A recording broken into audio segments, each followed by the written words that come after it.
আমি একটাই বার্তা দিলাম, ফুরফুরা শরীফ পীর আবু বকর সিদ্দিকী রহমতুল্লাহ আলাইহি। আনার পীর হচ্ছে হযরতে শাহ ফাতে আলী ওয়াইসি রহমতুল্লাহ আলাইহি। পৃথিবীর জমিনে আমি যখন আসি না, আমি মানুষ হিসেবে এসেছি। আমরা কেউ মসজিদ নিয়ে আসিনি, কেউ মাদ্রাসা নিয়ে আসেনি, কেউ গির্জা নিয়ে আসেনি, কেউ গুরুদুয়ার নিয়ে আসেনি। আমরা মানুষ হিসাবে এসেছি। আমি নয় সারা ভারতবর্ষে নয়, ভারতবর্ষের বাইরের বহু দেশের মানুষ জানে যে কলিকাতা মানিকতলায় রসুল নুমা হজরতে শাহ ফাতে আলী ওয়াইসি হুজুর পীরের দরবার শরীফ আছে, মাজার আছে। এনার আরও পরিচয় হচ্ছে 52 জেলার মানুষ জানাকে অনুসরণ করে। 52 জেলার মানুষ জানার পাগল।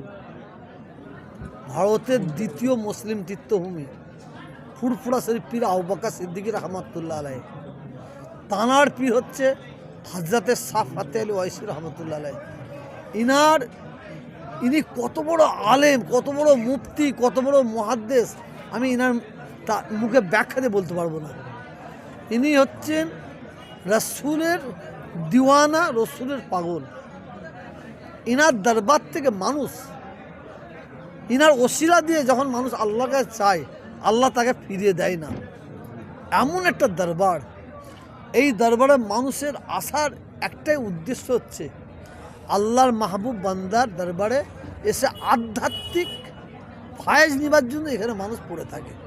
এই দরবার, সেই দরবারে বিভিন্ন আলেম ওলামা আসে, বিভিন্ন বিষয় নিয়ে আলোচনা হন। আমি একটাই বার্তা দিলাম, আল্লাহর ওলিদের শুধু ভালোবাসলে হবে না। আল্লাহর ওলিরা তানারা জীবনে যে কাজগুলো করেছেন, নামাজ, রোজা, হজ, যাকাত, দান, খায়রাত, যে কাজগুলো করেছে সেই কাজগুলো আমাদের করতে হবে, তাহলে আল্লাহর ওলিদের ভালোবাসা হবে। এই পৃথিবীর জমিনে আমি যখন আসি না, আমি মানুষ হিসেবে এসেছি। হিন্দু খ্রিস্টান যে যাই, আমরা সবাই মানুষ হিসাবে পৃথিবীর জমিনে এসেছি। আমরা কেউ মসজিদ নিয়ে আসিনি, কেউ মাদ্রাসা নিয়ে আসেনি, কেউ গির্জা নিয়ে আসেনি, কেউ গুরুদুয়ার নিয়ে আসেনি। আমরা মানুষ হিসাবে এসেছি। তারপরে আমরা কোরআন পাকের মধ্যে যেটা পেয়েছি, লাকুম দীনুকুম ওয়ালিয়া দীন, তুমি তোমার ধর্ম করো, ওকে ওর ধর্ম করতে দাও। আজকে এখানে হিন্দু মা বোন তারাও ব্লাড দিয়েছে, মুসলমান মা বোন তারাও ব্লাড দিয়েছে। ভারতের যত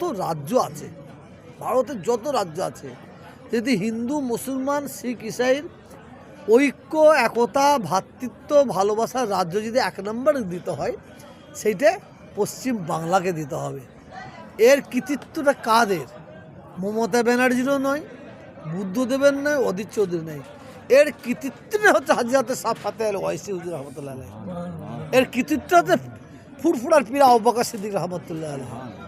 এর কৃতিত্ব হচ্ছে রামকৃষ্ণজির, স্বামী বিবেকানন্দজির। এর কৃতিত্ব হচ্ছে রবীন্দ্রনাথ ঠাকুরের, নজরুল ইসলামের। সেই কৃতিত্ব, সেই সম্প্রীতির মাটিতে আমরা, যার জন্য আজকে হিন্দু মুসলমানদের এই মিলনটা দেখতে পাচ্ছেন।